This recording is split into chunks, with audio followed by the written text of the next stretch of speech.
What's up, YouTube? I'm Mike, and today I'm back with another Perma Mint steroid cycle update. I want to make real clear right out the gate, I am not on a conventional cycle. I know there's been a lot of new people coming to my channel for various different reasons. I've been talking about some, I guess, contentious subjects recently, and so I'm getting new viewers who are hopping in here who seem to be confused about why I'm running the cycle that I'm running. It's not a cycle. I've been on a Perma for almost a year now, actually, and I'm just doing an experiment with a lot of different compounds, trying to see what happens when you run various different compounds. Recently, I have been experimenting with what the effects of going over 2 grams of gear would have on my body. One of the reasons for this experiment is because I'm actually working on a number of different projects right now. There's a lot of bro science in the community where people, the popular people in our industry insist that you need to cycle off steroids for periods of time to let your androgen receptors reset, that you can't stay in a long-term progressive bulk because of things like myostatin or follistatin inhibition. Basically the general wisdom is that you don't permablast large quantities of gear. And I have been blasting greater than 600 milligrams of gear for, like I said, I don't even know, greater than 35 weeks now, I think. So I stopped growing basically I've never really gone over about 1,500 milligrams. A couple times I've been up, 1,700 milligrams total gear maybe, and typically when I reach that point is when I start feeling not good. I start feeling kind of weighted down by the androgen load, and so for a long time, really, admittedly, I was doing a lot of traveling, but I was stuck at basically 200 pounds for over a year, and had pretty much decided I was never going to get bigger than that. And then when I got on the MK677, I decided to give another shot at trying to really push my body weight up. And so I have been blasting crazy amounts of gear for the last 35 plus weeks just to see what would happen to my body. And recently I decided to turn the doses up to right at or greater than 2 grams of total androgens in my system per week.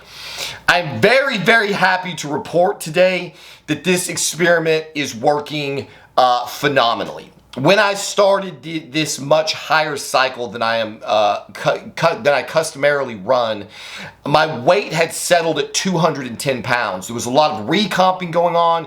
You guys know that when I got on the MK677, I blew up rather rapidly up to a then high weight of 215 pounds. There was a lot of that weight. The vast majority of that weight was intracellular water. I knew that it would not all last. And when things sort of settled down and I went through like a mini cutting period, I fell back down to 207 pounds. So I had sort of a base of 207 pounds of tissue that I started growing slowly over the course of this extended blast period since I've been out of the hospital. And as of a couple of weeks ago, when I cranked all my doses through the roof, I was sitting right at a very, very solid, lean, dry 210 pounds. This was the leanest, driest 210 I have ever been in my life. The best my abs have looked at 210, and the least total amount of water retention I've ever had at 210. This is when I had the mint going on in my system, and I started basically ramping up all of the doses. So I had prior to the making of this video, I was sitting at 500 milligrams of Test C per week, 400 milligrams of Primo E per week, 400 milligrams of Masteron E per week, 300 milligrams of Deca per week, 100 milligrams of Trenbolone E per week, and I was taking 15 milligrams of mint per day. If you've been following my channel, you know that I have been struck down in the D game. I was loving everything about my cycle. Unfortunately, my estrogen got totally out of control, and that is what I've spent the better part of the last week and a half to 2 weeks trying to combat. So, where do we stand today? Today, I am currently taking 1 milligram of Arimidex per day trying to lower my estrogen, and it is still not completely down. My gyno is still very much here. It is almost gone in my right nipple, which would be your left, I guess. The gyno in my right nipple is substantially better, but the gyno behind my left nipple is still very inflamed. Since my estrogen has started coming down, my D game has been very slowly coming back on the mend. This has been an extremely, extremely frustrating situation for my wife and I because it has not been a linear return. I expected that my D game would literally just kind of go whoop back to normal as my E2 consistently fell, and that has not been the case. So I had like a 3 or 4 day period where it seemed to be totally back to normal, then it broke again.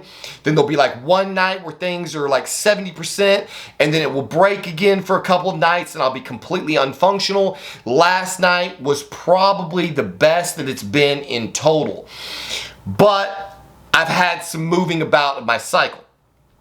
Before I get to the cycle changes, let me just tell you that last night I reached a new total body weight. The highest body weight I have ever achieved in life. I was 218.2 pounds in the evening last night. This is just, I cannot tell you how fucking excited I am about this. So basically, I started about a few weeks ago, when I started jacking all my doses up. Obviously, it takes a while for the Primo to build up in the system, for the extra Deca to build up in this system. I had already been running the Tren and Mast at those levels, so those were not new levels.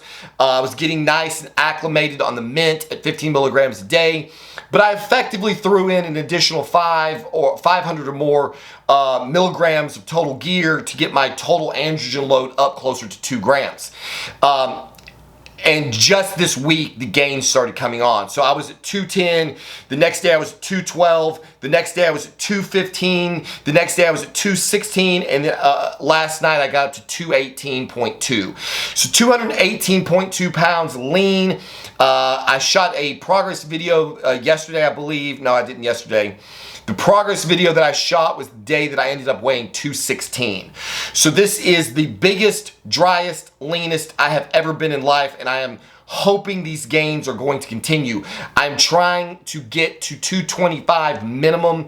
That's where I really want to get. Obviously, I will be happy to at least get to 220 with the same composition. I want to stay dry, hard, and very lean. I have been in the midst of a massive unicorn cycle, the likes of which I have never seen in life. I am gaining lean muscle mass without the addition of any additional body fat. If you look at the progress videos that I've shown, you will see it is abundantly clear that I have taken my body weight up from a lean 190 to a lean 218. There is no additional body fat on my frame. There are periods where I will get softer, and then it's just like the cycle that I'm on is just a perpetual recomping cycle. I will fluff up a little bit and then lean up, fluff up a little bit, lean up. I attribute some of this to the high estrogen. When I had the super high estrogen level, I was not able to eat good. And so basically at that 210 pound weight, I went through effectively what was a little mini cut. I noticed that I was holding weight, but it seemed to be turning over. My biceps have grown a tiny bit. My shoulders have filled back out. My chest is bigger. My back is bigger, but my abs just continue to get leaner. My legs are completely peeled to the bone. I was showing my daughter was actually looking at my legs last night, and my son, because we were having a conversation about GH, which I'm also currently on at 4 IUs a day. And he was just like, Dad, what is going on with your legs? My legs are shrink wrapped. There is not an ounce of fat anywhere to be found. Extremely hard and vascular. So this is the best body composition for weight I have ever had. I would argue that I am possibly at the best body composition I have ever been at. The 2 gram cycle, or very near 2 gram cycle that I am running, is working in every way, shape, and form. I have finally gotten a handle on the Mint. The 2-a-day injections are absolutely game-changing. I was talking to my friend Kavalser about this, and he was right. Again, I was thinking about going to 3-time-a-day injections, but currently I have not been, once I got stable on the 2-a-days, I have not been having any of the negative side effects that I was experiencing with the once-daily injections. I personally am ready to go up on the Mint. The only reason I am not doing it is because my D game is still in such a disastrous state, and I don't want to add any more aromatizable compounds. So, as to the changes that I have made, because I'm currently taking 7 milligrams of Arimidex, which is a massive dose. This is the dose that was given to women to knock out like 98% of their aromatase expression. This is a full-blown female cancer dose of Arimidex, and unless there is some lag, which there very likely could be, obviously once the estrogen binds to the receptors and causes the gyno, even if, like, for example, today I was to go and get blood work and find out that my estrogen has actually crashed, I could still be experiencing some gyno sensitivity because of the fact that the E2 that was in my system is already bound to the receptor and it's doing its work. So there could be a delay between my actual level getting into the physiological range and the reduction of the symptoms.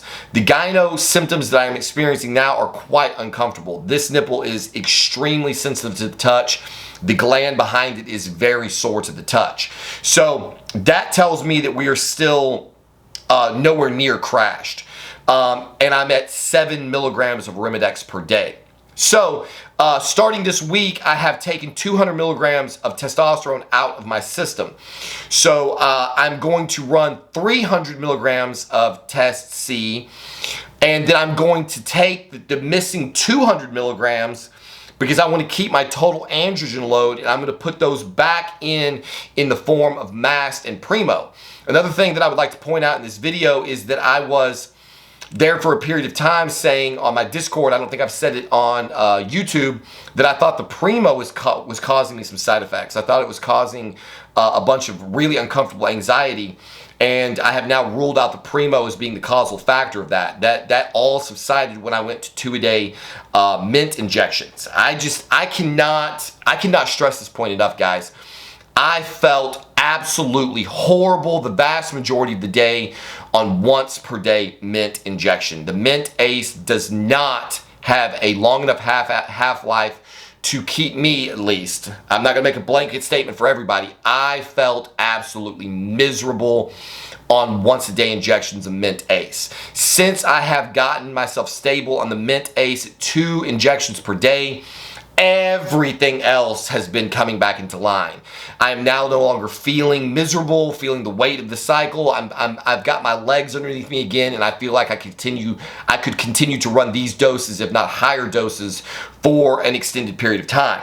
So my new cycle, my updated cycle is going to look like this for the next week, possibly 2, depending on what happens with my estrogen. So I'm dropping my test from 500 to 300 milligrams of Test C. Primo is going up from 400 to 500 milligrams. Mass is going up from 400 to 500 milligrams, and then everything else is going to stay the same. So I'm taking the 200 milligrams that I'm losing in the form of testosterone and adding them in as Mast and Primo. So the total cycle will be 300 milligrams Test C, 500 milligrams Primo, 500 milligrams Mast, 300 milligrams Deca, 100 milligrams Tren E, 15 milligrams Mint Ace per day. As of yesterday, I added back into the mix in attempt to speed up the recovery of my D game, and in response to the lower testosterone level, I have added back in Proviron at 50 milligrams per day. So, while I don't really count Proviron in the total androgen load generally, because Proviron is really, I mean, it's an androgen, but it has effectively no bodybuilding utility.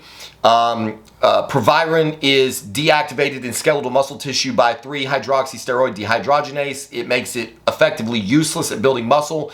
I use it purely to lower my SHBG level, and it seems to be a massive libido boost for me if I use it in a rather unorthodox way. I typically run proviron for about 4 weeks, and then I taper off for 4 weeks, and then I come back on for 4 weeks, something like that, so that I can kind of ride my SHBG up and down. And so I have reintroduced that to the schedule yesterday. So that makes 350 milligrams of proviron, 500 milligrams of mast, 500 milligrams of primo, 300 milligrams of test, 300 milligrams of deca, plus 100 milligrams of trin, plus 115 milligrams per week, or 105 milligrams per week of mint, for a total androgen load of 2,155 milligrams. 2.155 grams is what I am currently running on this cycle. And I am up to a new all-time high of 218.2 pounds at the best body composition I have ever had in life. So, all things being said, this cycle is doing every single thing I wanted it to do. I am bigger than I've ever been. My strength is through the roof. My conditioning is phenomenal. I feel psychologically very good again. I'm not having the depression and the downtrodden and the extremes of having that massive up and down from the mint. I'm not having any anxiety. My paranoia has gotten substantially better. I'm sleeping very, very solid. I guess it's also worth mentioning that I am taking 4 IUs of growth per day and 25 milligrams of MK677 per day. So we've got some other non-androgens in the mix, and I'm taking 700 IUs of HCG 3 times a week. And along with that, 7 milligrams. I'm taking 1 milligram of 8X per week. I have not yet reintroduced the cabergoline.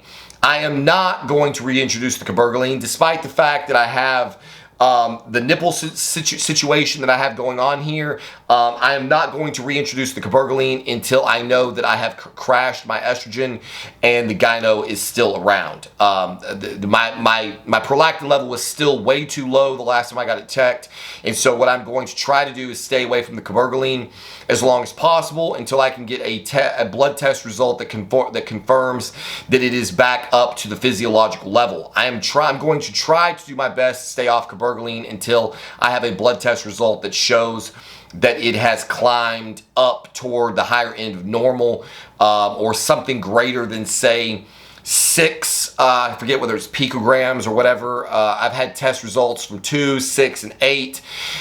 So if it started getting around the 8 mark, I don't really see any reason to have much prolactin at all. I think that I would probably be better off with my prolactin on the low end of normal.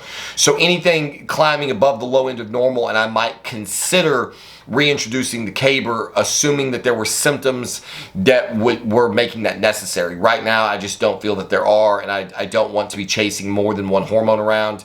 I've got enough going on in the mix as it is. So there you have it. That is basically the update. When I'm going to my gym workouts are as savage as they have ever been. My wife is routinely having to tell me, Mike, we've been here for 2 hours, we got to go. She's texting me when I'm in the gym and she's not there. Did you forget about us? You've been there for 2 hours.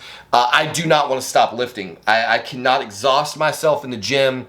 My body is morphing. I am growing. I'm enjoying food. I have a great psychological outlook on life, despite all of the horrific things that have been going on in our society. Trump 2024. If you cannot support Trump in 2024, get the fuck off of my channel. That all being said, everything else in this cycle is absolutely firing on all cylinders. I'm very eager to get my estrogen all the way down. In fact, I intend likely to crash it intentionally into the toilet. I think, honestly, you guys know that I am a believer that we are effectively living in the matrix, that we have no free will, and that our reality is scripted for us. I think the reason that all of this is happening is I think it is my destiny to crash my estrogen into the toilet so that I can run the experiment of something like trin only, or maybe even trin and deca only. I'm going to be producing the video possibly today, going into my intention of basically revolutionizing the way that men on this in this world are doing TRT. I have a study where low-dose trenbolone E was proven to be safer and more effective in a hormone replacement context than testosterone. The problem, obviously, with Trenbolone as a replacement drug is, one, you're not actually replacing it. I mean, you can replace your androgen with it, but obviously you don't have Trenbolone natively in your system, and you can't run it by itself. You have to have some source of estradiol. I think that what I am going to be doing in the very near future is running a tren-only hormone replacement cycle where I use some dose of tren, possibly higher than I'm accustomed to because I will have no other androgens in my system, and injectable estradiol to dial my E2 into the perfect sweet spot with only a dose of tren to sustain all of my androgenic functions, because Trenbolone is effectively a selective androgen receptor modulator, which is what makes it so promising as a hormone replacement drug. We can get all of the androgenicity and anabolism we need from Trenbolone with the amazing aesthetic without unnecessarily taxing things like the prostate, hammering your hair. It is a selective androgen receptor modulator, so tren actually makes for what I would consider to be the best hormone replacement drug. I know my buddy Kowalser is going to say mint is the drug. I just don't think mint, I may change my mind. I'm definitely open to having my mind changed. I personally, at this point, as much as I am loving the effects that it's causing, I don't see a way of running, and I think he would agree, I think he's the one that actually said this, if you're running mint at 25 milligrams per day, you're going to have to still use an aromatase inhibitor. You're going to have too much aroma, you're going to be making too much estrogen.